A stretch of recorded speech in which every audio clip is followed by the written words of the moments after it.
use the word Yahweh, Jehovah, Yahweh. You know what Yahweh means in Hebrew? Has anybody ever even bothered to look what the word Yahweh means? Let me tell you what Yahweh means. If you take a hose and bend the hose at the nozzle and turn on the water, you feel the power building up, the pressure building up. When you release the hose, the water does not pour out, it blows out. Why?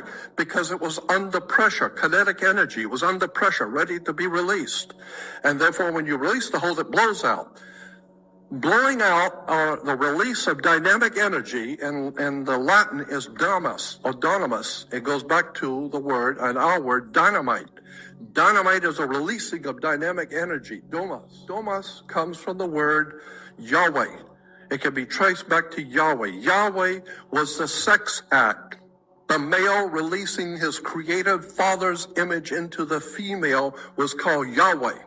This is why Jewish astronomers tell us that the universe came into existence through a big bang.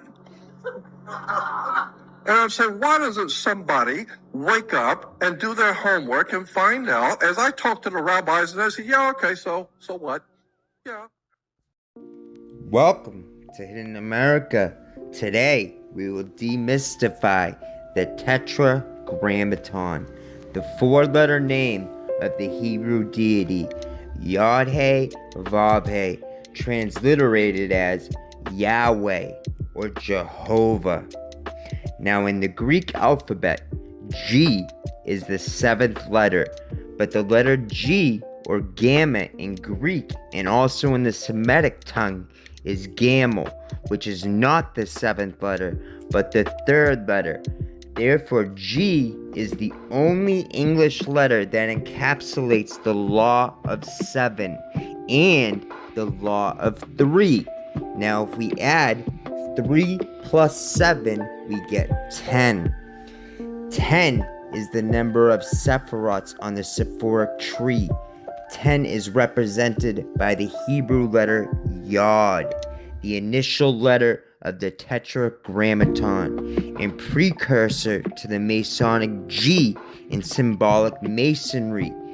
Yod is usually encased within a triangle, a subtle reference to number 3 in the Trinity.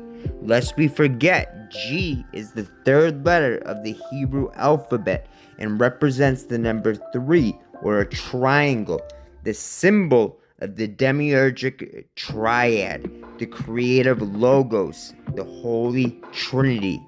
Now, having the same meaning and force as the Hebrew Yod, the letter G must be considered its prototype as the symbol of the life-giving and sustaining power of God, as manifested in the meaning of the word Jehovah, or IHOH, the generative and prolific energy of the Creator. The Hebrew Yod is the Bindu, or the zero port, symbolic of the spermatic reason of the first cause. It is the generative principle. Another reason the Hebrew Yod has been replaced with the English letter G, which is oftentimes encased within a triangle. Yod is the initial letter of the unspeakable four-letter name of the Hebrew God, as I said, transliterated as Yahweh or Jehovah. Tetragrammaton literally means consisting of 4 letters. Remember, Hebrew is a consonant-based alphabet, but like the Greek and Roman alphabets, each letter has a numerical value, like A or Alef in Hebrew equals 1, B or Bet equals 2, etc., etc. This is the key to the entire secret system. It is to be found in the ancient system called Gematria, or isosophy, preserved from ages long ago to the reputed time by the Israelites. Gematria is the practice of assigning numerals to letters. Each letter in the alphabet is assigned a numerical value. Now let me show you just the magic of Gematria. The Hebrew Gematria of father, or Ab, in Hebrew, Elf, and Bet is 3. The Hebrew gematria for mother, or HAIM, in Hebrew, Mem, and Elf is 41. What does a father and mother produce? A child. The Hebrew word for child is Yaled, or Daleth Lamad Yod. Here's the crazy part. If we add up the numerical value of father, 3, plus the numerical value of mother, 41, we get 44. 44 is the numerical value of child in Hebrew. Ancient Hebrew was seen as a numerical code, a long string of numbers directly from the mind of the Creator.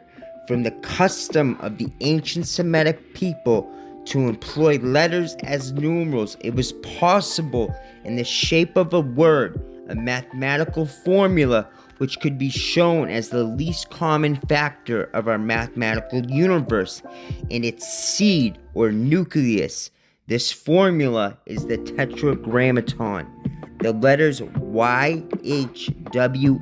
equals 64 in the simple cipher. The simple cipher is A equals 1, B equals 2, C equals 3, etc., etc.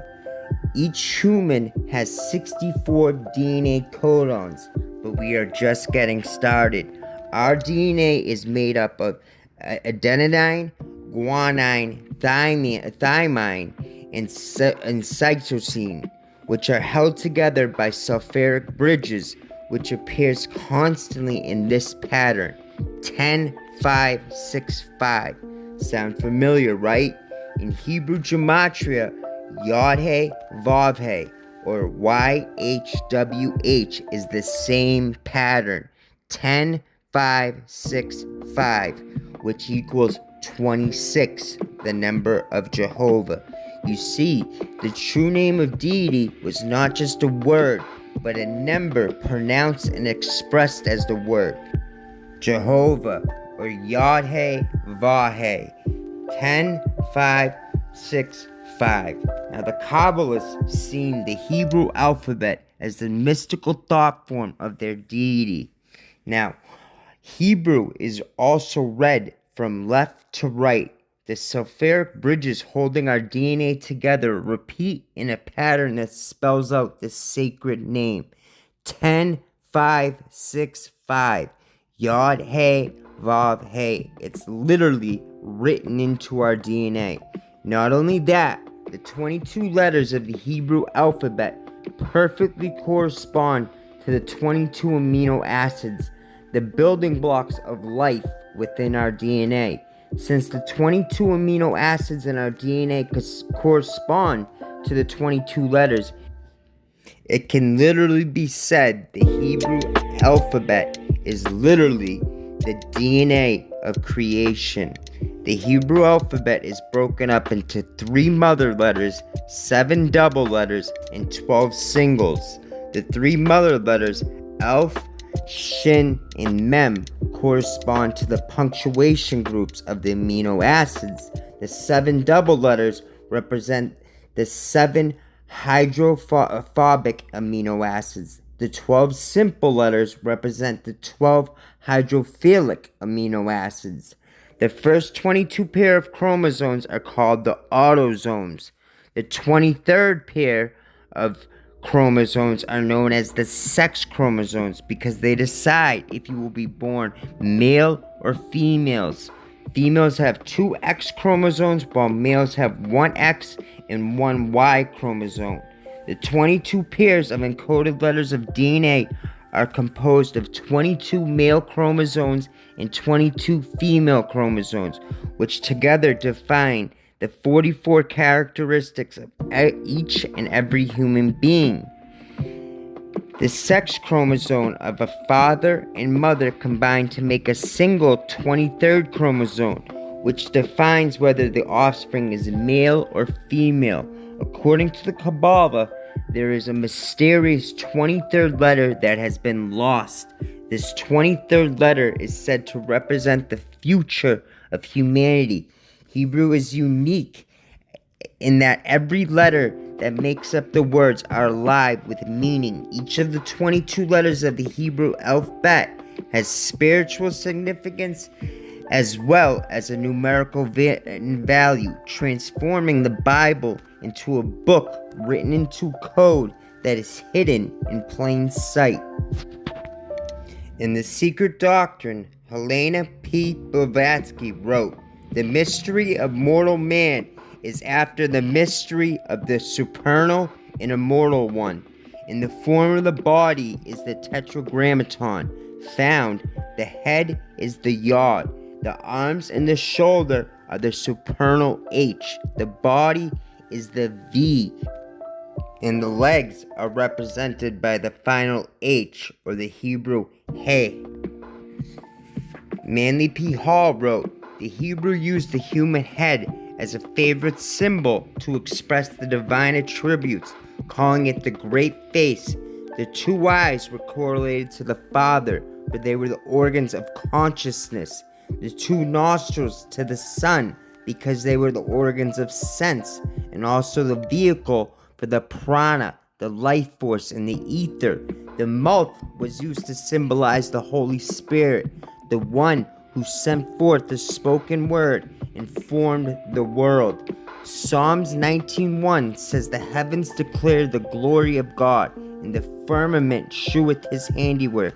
It has even been claimed the mystical Hebrew alphabet can even be found literally written in the stars, as shown in the chart on the screen.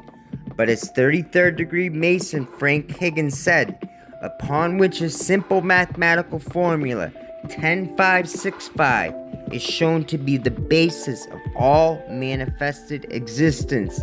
That formula, when presented in the Hebrew letters, correspond to the numbers bringing Yod-He, Vah-He, or in English, JHVH, or Jehovah.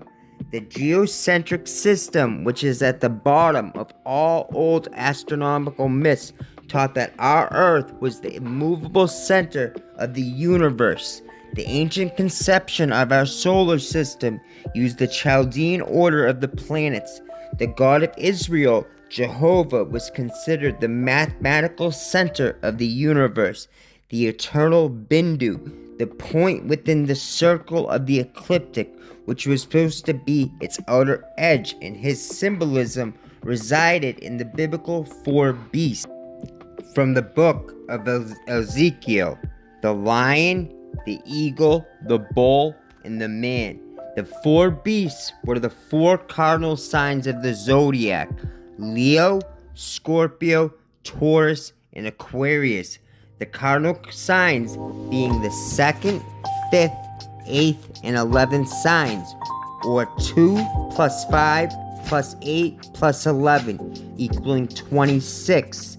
These signs represented the physical manifestation of the Tetragrammaton on the material plane. The Platonic, or great year, is every approximate 26,000 years. Not to mention that every three-dimensional cube has 8 vertices or corners, 6 sides or faces, and 12 edges. Therefore, 8 plus 6 plus 12 equals 26, the number of Jehovah. Tetragrammaton is the cube of time and space. The cube of time and space has 13 axes of symmetry, 7 directions of space, and 6 midpoint edges. Therefore, 13 plus 7 plus 6 equals 26 poles or points. Again, the number of Jehovah. If the numbers of the 4 sephirots of the middle pillar on the Kabbalistic tree of life are added together, 1 plus 6 plus 9 plus 10, the sum is 26, the number of Jehovah. This is the same number of sulfuric bridges holding our DNA together, repeating in the same pattern that spell out the sacred name. There is also 26 letters in the English alphabet. The Latin phrases e pluribus unum and Inutus corpus on the front of the Great Seal of the $1 bill Both have 13 letters, or 13 times 2 equals 26. The Latin alphabet has 26 letters. God equals 26 in simple gematria. 13 is obviously half of 26, the number of Jehovah. 13 is the number of the Hebrew word Abba, which means love, and Abba, or unity, which equals 13. M is the 13th English letter, directly in the middle of the 26 letters of the English alphabet. M, like Mason, which can be found on the Great Seal. In Latin, Mason and S translates to English as my father, while my sons in Latin translates to my sons. Undoubtedly, 13 is the most cherished number of our Masonic founding fathers. There were 13 original American colonies, symbolizing the 12 tribes of Israel, plus Benjamin, Jacob's 13th son, who got 2 portions. Therefore, there's 13 tribes. On the first national flag, there was 13 stars. Today, the U.S. flag still has 13 stripes, representing the lost 13 tribes of Israel. 13 plus 13 equals 26. At the Last Supper, there was 13 guests. The 12 disciples, or zodiacs, and Christ, the Son, who was betrayed by Judas. In Norse mythology, 12 allies of Odin gathered in Valhalla when Loki ambushed the group. Loki was the 13th guest, and Balder the Beautiful, who represented the sun, was killed. For this reason, in tarot, death is the 13th key in the major arcana.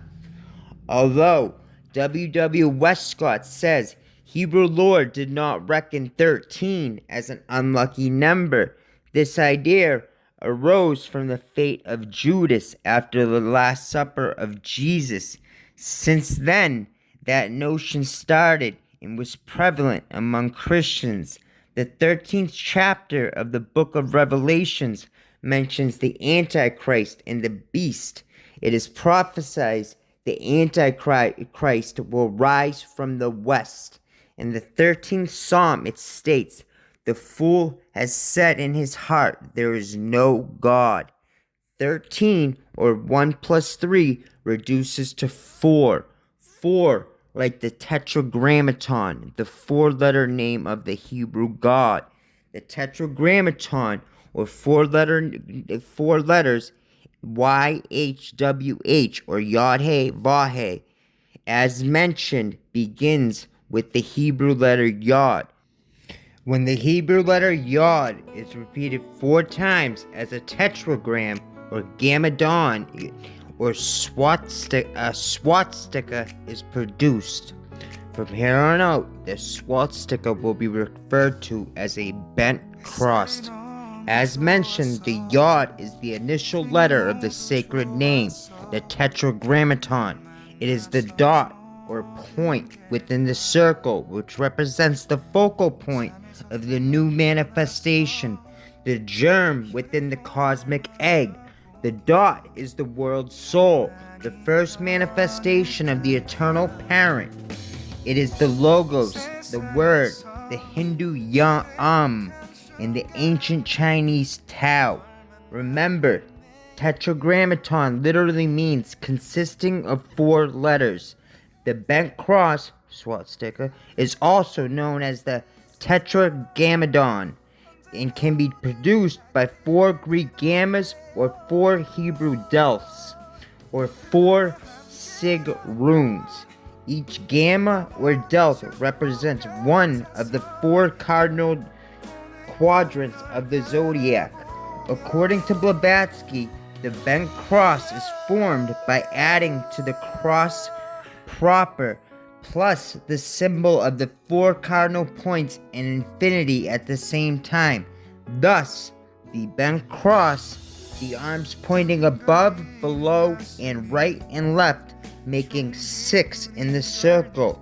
it should be viewed as an alive symbol. Blavatsky continues, verily, many are in its meanings. In the microcosmic work, the hammer of creation, with its 4 arms bent at right angles, refers to the continual motion and revolution of the invisible cosmos of force, in that of the manifested cosmos and our earth. It points to the rotation and the cycles of time of the world's axis and equatorial belts, the 2 lines forming the bent cross, meaning spirit and matter, the 4 hooks suggesting the motion in the revolving cycles. Applied to the microcosm, man, it shows him to be a link between heaven and earth, the right hand being raised at the end of a horizontal arm, the left pointing to the earth. In the tablets of Hermes, the uplifted arm is inscribed with the word salve, the left with the word coagula. It is at one and the same time an alchemical, cosmological, anthropological, and magical sign, with 7 keys to its inner meanings.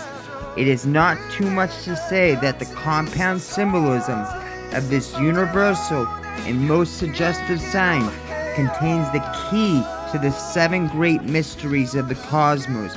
It is the alpha and omega of universal creative force, evolving from pure spirit and ending in gross matter. It is also key to the cycle of science, divine and human. He who comprehends its full meaning is forever liberated from the toils of Maya, the great illusion and deceiver. The bent cross can be seen as the ultimate symbol of the universal mind, or God. Annie Besant agreed. Then he, or Jehovah, manifests himself as the active cross, or bent cross, the first of the logi to manifest outside the 2 highest planes through the 3rd stage of the divine unfolding. The bent cross is a variation of the fixed cross, or equal-armed cross. If we look at the Greek zodiacal cross or Chaldean zodiacal cross, they are usually inscribed within a circle. The circle symbolizes balance, but also the ancients used the circle to symbolize movement. The swastika, like I said, should be viewed as an alive symbol in perpetual motion. Blavatsky continues, the continual motion and revolution of the invisible forces of the universe and the cycles of time, represented by the 4 arms of the cross being bent at right angles, signifies motion and rotation. The precession of the equinoxes is an astronomical phenomenon, marking the specific age according to the movement of the heavens.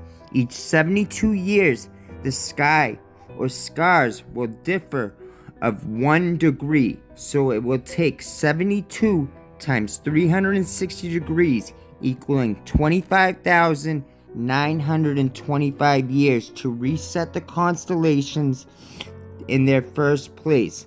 Since there's 12 zodiac houses, the zodiac wheel is split into 30-degree intervals.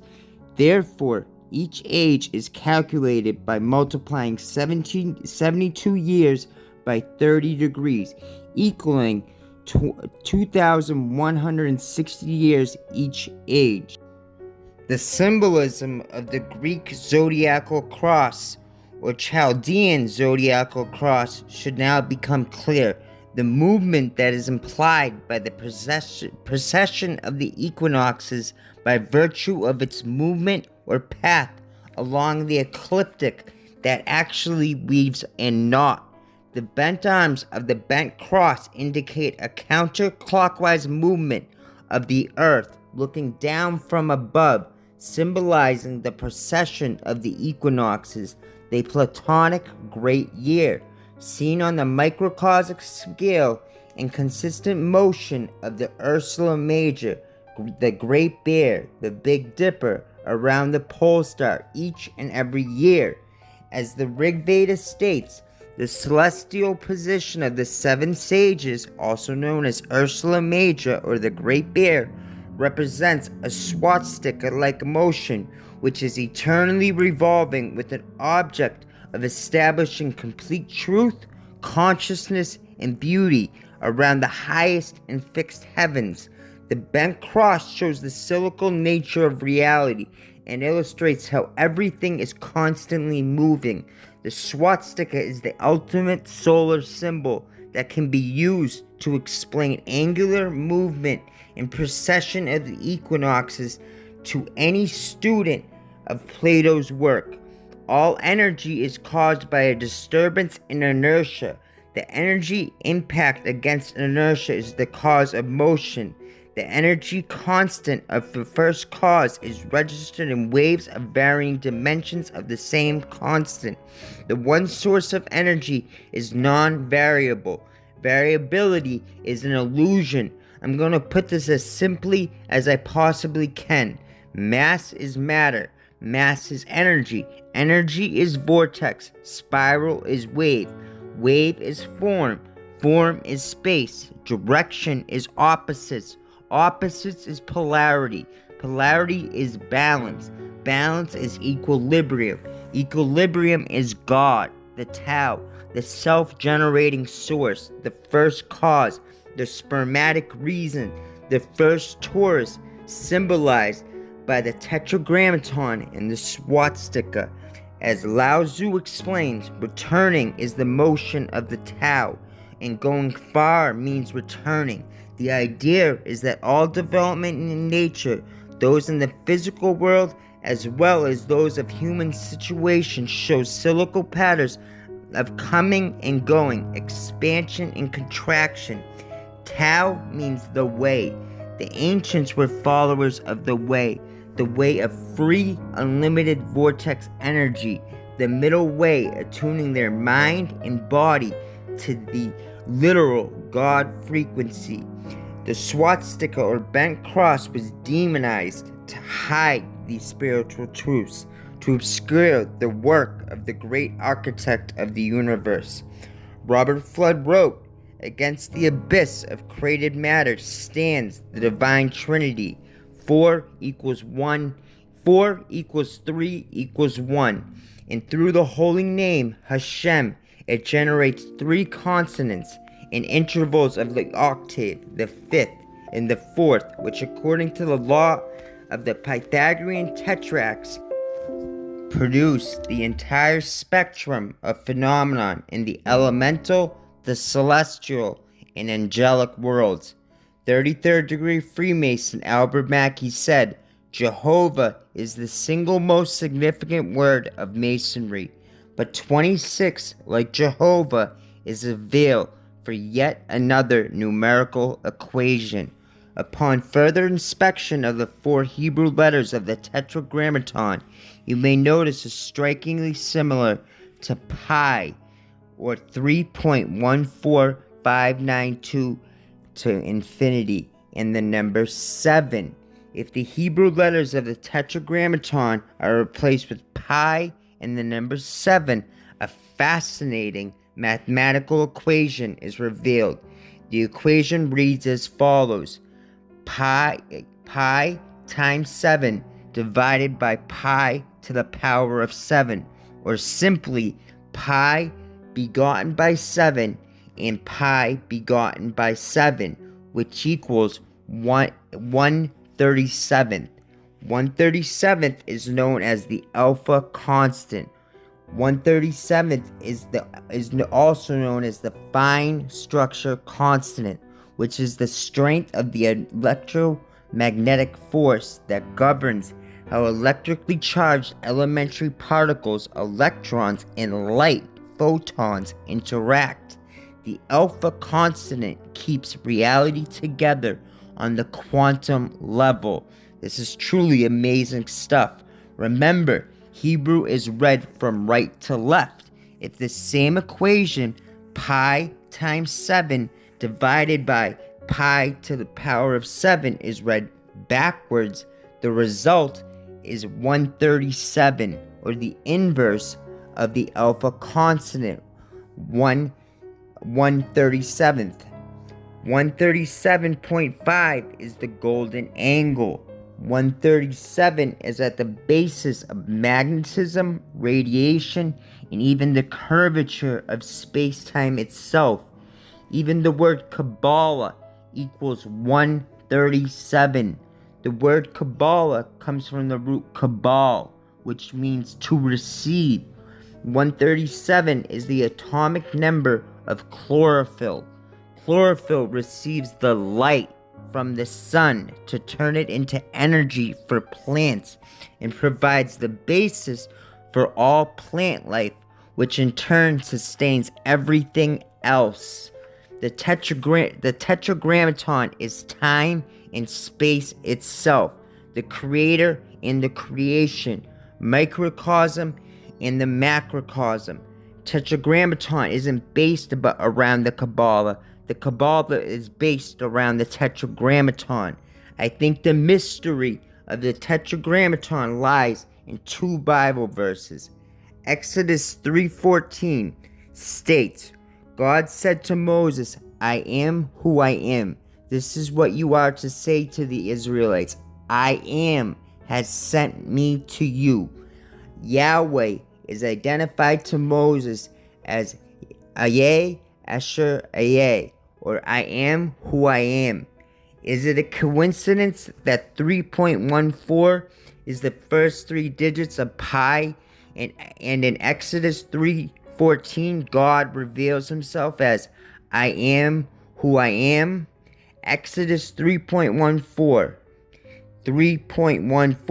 the first three numbers of pi. This is not an accident. Pi is an irrational and transcendental number with an infinite array of randomly distributed digits. Pi is irrational because it can't be expressed as a fraction. Pi is infinite, non-repeating decimal, meaning that every possible number combination exists somewhere in pi. Converted into ACICII text, somewhere in that infinite string of digits is the name of every person you will ever love, the date, time, and manner of your death, the answer to all the great questions of the universe, converted into a bitmap.